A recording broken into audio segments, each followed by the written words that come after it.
Christian मज़हब से मेरा ताल्लुक़ है और मैंने दूसरी की किताबें पढ़ा है और ये हदीस भी मौजूद है। मुझे हदीस नंबर मेरे पास लिखी हुई है, याद नहीं है मुझे, कि आपके चाचादान ने कलमा नहीं पढ़ा। नबी पाक ने नबी पाक सल्लल्लाहु अलैहि वसल्लम ने आपके चाचा जान से कहा जब वो मरने लगे थे कि आप मेरे कान में कलमा पढ़ लें तो आप जन्नत में जाएंगे, अगर आप कलमा नहीं पढ़ेंगे तो आप जहन्नम में जाएंगे।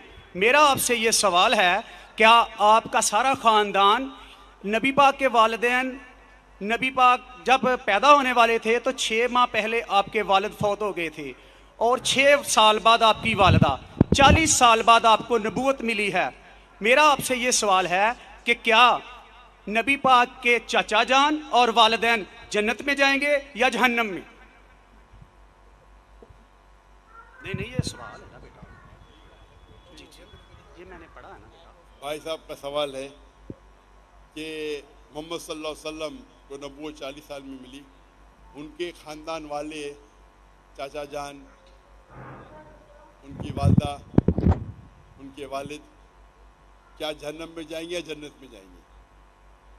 जो तहकीक करने के बाद हमें पता लगता है, उनके ख़ानदान वाले कोई भी हो, चाहे वालिद हो, वालदा हो, चाचा हो, चाची हो, बहन हो, भाई हो, अगर तौहीद पे है और शिर्क नहीं करते तो इंशाअल्लाह वो जन्नत में जाएंगे। अल्लाह के रसूल के आने के पहले, अल्लाह के रसूल नबूवत ऐलान करने के पहले, अगर कोई शख्स अल्लाह पे यकीन रखता है, एक अल्लाह की इबादत करता है और शिर्क नहीं करता है, उस टाइम अल्लाह के रसूल ने नबूवत का दावा नहीं किया था, तो नबूवत ज़रूरी नहीं थी कि मोहम्मद सल्लल्लाहु अलैहि वसल्लम पे मानना जन्नत में जाने के लिए।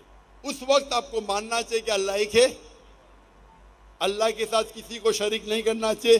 उस वक्त के पैगंबर, अगर वो दौर था ईसा अलैहिस्सलाम का, तो आपको मानना चाहिए ईसा अलैहिस्सलाम पैगंबर है। अगर वो दौर था मूसा अलैहिस्सलाम का, तो मानना चाहिए मूसा अलैहिस्सलाम पैगंबर है। अगर कोई दूसरा दौर था, लेकिन लाजिम है कि आपको मानना चाहिए कि अल्लाह एक है और उसके साथ किसी और को शरीक नहीं करना चाहिए। तो आप किसकी भी तहकीक करो, वालिद, वालदा, भाई, बहन, जो भी है, आपने जो जिक्र किया, तो अगर उनके रिश्तेदार, चाहे वालिद हो या वालदा, चाहे भाई हो या बहन, चाहे चाचा हो चाची, कोई भी हो, अगर शिर्क करते हैं, एक अल्लाह की इबादत नहीं करते, तो वो जन्नत में नहीं जाएंगे, जहन्नम में जाएंगे। आपने जो कहा, एक हदीस का जिक्र किया, आपको हवाला नहीं पता था, क्या उनके चचा, आप सही फरमाते, उनके चचा अबू तालिब, उन्होंने अल्लाह के रसूल को प्रोटेक्ट किया, उनको